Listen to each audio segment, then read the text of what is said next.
दोस्तों, आज के इस वीडियो के माध्यम से हम एक ऐसा पैनल बनाने वाले हैं जिसमें होगा क्या, जो भी हमारा ऑफिस का पूरा लाइट होता है, उस पूरे लाइट को किसी टाइमर के द्वारा कंट्रोल करेंगे। यानी कि सुबह के 8:30 बजे हम पूरे लाइटिंग को चालू कर देंगे। अब जैसे ही हमारा ऑफिस क्लोज हो जाएगा, यानी कि हमारा ऑफिस क्लोज हो जाएगा 5:30 बजे, तो हम इसमें 6 बजे का टाइम सेट कर देंगे। तो शाम को 6 बजे ऑटोमेटिकली मेरा पूरा लाइट ऑफ हो जाएगा। अब यदि ऑफिस में कोई और व्यक्ति वहां पे काम कर रहा है, तो उस कंडीशन में उसके लिए मैंने यहाँ पे एक पुश बटन लगाया हूँ। ये जो हमारा पुश बटन होगा, इसको प्रेस करते ही जो भी हमारा लाइट होगा वो आधे घंटे के लिए ऑन हो जाएगा। आधे घंटे के लिए ऑन करने के लिए यहाँ पे अलग से एक और टाइमर का इस्तेमाल किया गया है। इस टाइमर में जितना टाइम हम सेट करेंगे उतने टाइम के लिए लाइट ऑन होगा, उसके बाद ऑफ हो जाएगा। ठीक है दोस्तों, अब यदि आप चाहते हो कि आपका जो लाइटिंग है वो टाइमर के द्वारा कंट्रोल ना हो, यानी कि पूरा का पूरा मैनुअली ऑन हो, तो इसके लिए मैंने यहाँ पे एक सेलेक्टर स्विच को लगा के रखा हूँ। ये जो हमारा सेलेक्टर स्विच है, इसको हम यदि मैनुअल पोजीशन पे कर देते हैं, तो ये जो हमारा लाइटिंग होगा, लाइटिंग हमारा हमेशा के लिए ऑन हो जाएगा जब तक कि हम सेलेक्टर स्विच के पोजीशन को चेंज ना कर दें। तो दोस्तों, जो हमारा ऑफिस का लाइट होता है, ऑफिस के लाइट को कंट्रोल करने के लिए हम किस प्रकार से स्टार्टर को डिजाइन करेंगे, उसके बारे में सीख लेते हैं। तो जब भी आप कभी किसी स्टार्टर को बनाने जाओ, तो सबसे पहले आप एक पेपर पे पूरा सर्किट डायग्राम बना लीजिएगा। मैंने यहाँ पे पूरा सर्किट डायग्राम बना लिया हूँ। इसी सर्किट डायग्राम के अनुसार पूरा का पूरा कनेक्शन किया गया है। कैसे कनेक्शन किया गया है, चलिए समझ लेते हैं। तो दोस्तों, जो भी हमारा ऑफिस का लाइट होता है, उसको चालू और बंद करने के लिए हम एमसीबी का इस्तेमाल करते हैं या फिर नॉर्मल स्विच का इस्तेमाल करते हैं। अब यदि आपको पूरे लाइट को किसी टाइमर के द्वारा कंट्रोल करना है, तो इसके लिए आपको क्या करना होगा कि जो आपका लाइटिंग का पावर सप्लाई होगा, जैसे कि आप देख सकते हैं, ये जो मेरा पूरा का पूरा लाइटिंग है, इनको पावर सप्लाई देने के लिए मैंने इन दोनों वायर का इस्तेमाल किया हूँ। यानी कि एक फेज सप्लाई है, एक न्यूट्रल सप्लाई है। अब जो भी आपका मेन इनकमिंग पावर सप्लाई होगा, इसके बीच में आप कट कर दीजिएगा। यानी कि एमसीबी से पावर सप्लाई हमारा यहाँ पे आ रहा है और इसके बाद यहाँ पे आ रहा है। मेरा जो ये दोनों वायर था वो आपस में कनेक्ट था। अब मैंने क्या किया, इनको कट कर दिया। कट करने के बाद इनकमिंग पावर सप्लाई दे दिया कॉन्टेक्टर को, और इसके आउटपुट टर्मिनल से दो वायर को कनेक्ट करके इन सभी लैंप को कनेक्ट कर दिया।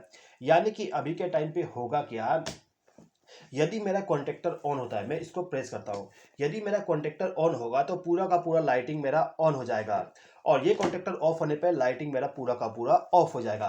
ठीक है। अब ये जो मेरा कॉन्टेक्टर है, इसको चालू करने के लिए मैं 3 ऑप्शन का इस्तेमाल कर रहा हूँ। फर्स्ट तो मेरा सेलेक्टर स्विच है।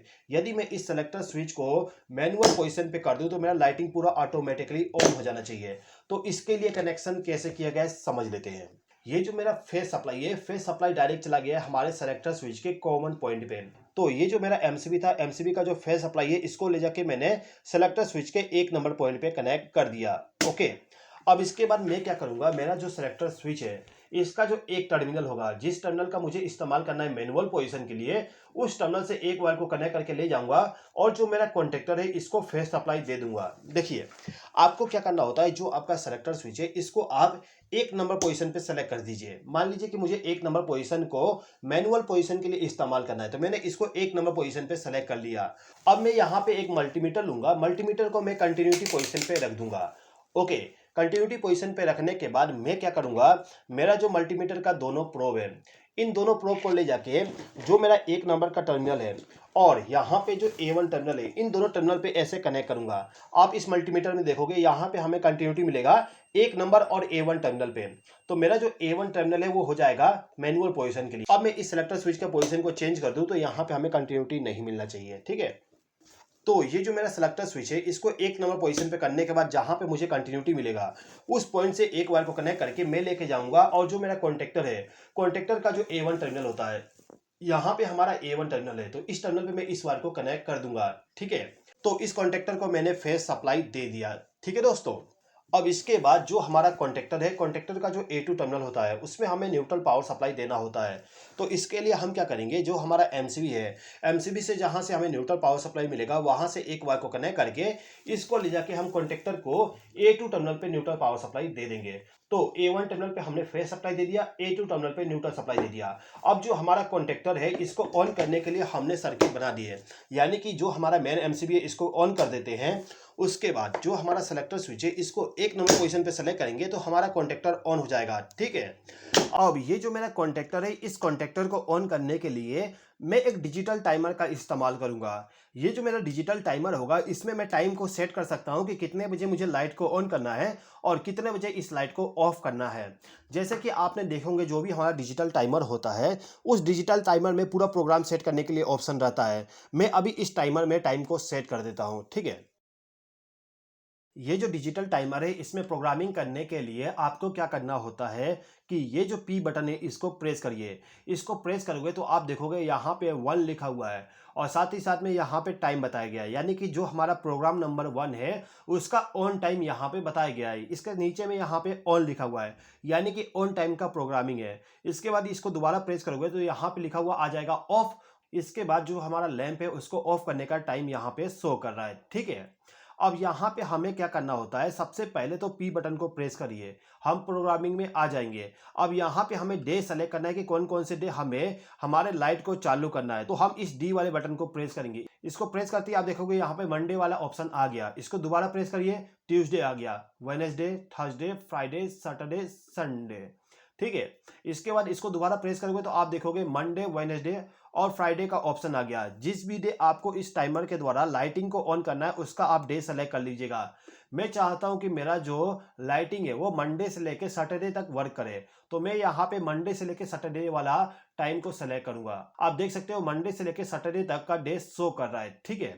अब यहाँ पे मुझे टाइम सेट करना है, तो जितना भी आवर सेट करना हो तो एच वाले बटन को प्रेस करिए। मुझे सुबह के 8:30 बजे लाइट को चालू करना है, तो मैं यहाँ पे 8 आवर्स सेलेक्ट करूंगा। उसके बाद मुझे इसको 35 मिनट पे ऑन करना है, ठीक है। तो 8:35 पे मेरा लाइटिंग ऑन हो जाएगा। अब दोबारा से पी बटन को प्रेस करेंगे तो यहाँ पे ऑफ टाइम का प्रोग्रामिंग आ जाएगा। यहाँ पे आप देख सकते हो 1 लिखा हुआ है और इसके नीचे में ऑफ, यानी कि इस टाइमर के द्वारा लाइट को ऑफ करने के लिए टाइम हमें यहाँ पे सेट करना है। तो अभी के टाइम पे 9:13 का टाइम सेट किया गया है, तो मैं इसको चेंज कर देता हूँ। मुझे यहाँ पे शाम को 5:30 पे लाइट को ऑफ करना है, ठीक है। तो मैं यहाँ पे 5:30 का टाइम सेट कर देता हूँ। ओके दोस्तों, तो यहाँ पे हमारा टाइम सेट हो गया है। इसी प्रकार से यदि आपको और भी टाइम सेट करना है तो पी वाले बटन को प्रेस करके सेकंड प्रोग्रामिंग पे आ जाइएगा और जो भी आपको प्रोग्रामिंग करना है प्रोग्रामिंग कर दीजिएगा। मैं केवल यहाँ पे एक प्रोग्राम को सेट करूंगा। इसके बाद मैं इस बटन को प्रेस करके बाहर निकल के आ जाता हूँ, ठीक है। तो हमने इस टाइमर में प्रोग्रामिंग कर दी है। अब इस टाइमर के द्वारा कॉन्टेक्टर को कैसे ऑन करेंगे समझ लेते हैं।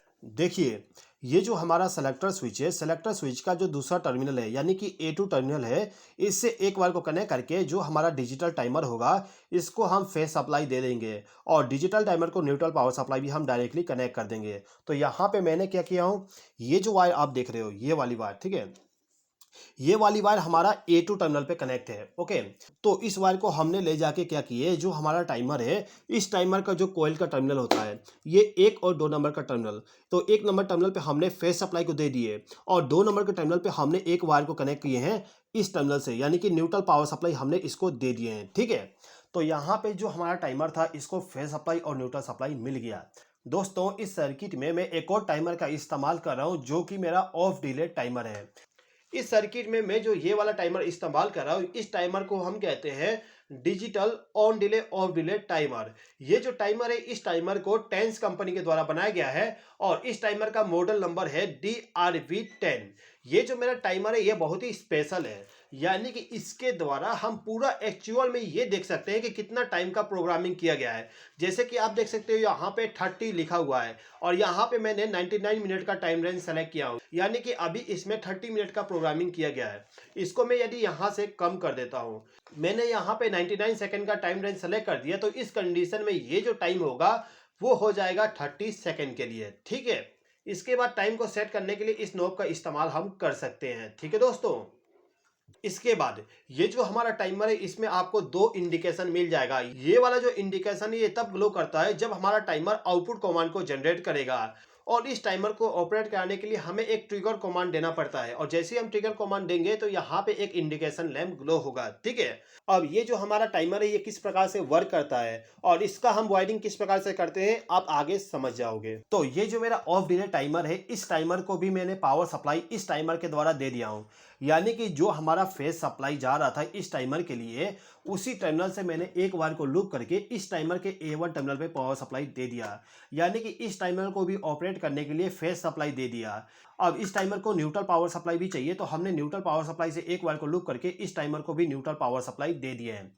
अब यहाँ पे होगा क्या, जब हम पावर सप्लाई को ऑन कर देते हैं और जो हमारा सेलेक्टर स्विच है इसको हम ऑटो पोजीशन पे सेलेक्ट करेंगे, तो जो हमारा दोनों टाइमर है इसको फेज सप्लाई मिल जाएगा। ठीक है, अभी ये ऑन हो गया, इसको हम बाद में समझेंगे, अभी इसको ऑफ कर देता हूँ। ओके, तो इन दोनों को ऑपरेट करने के लिए मैंने पावर सप्लाई दे दिया।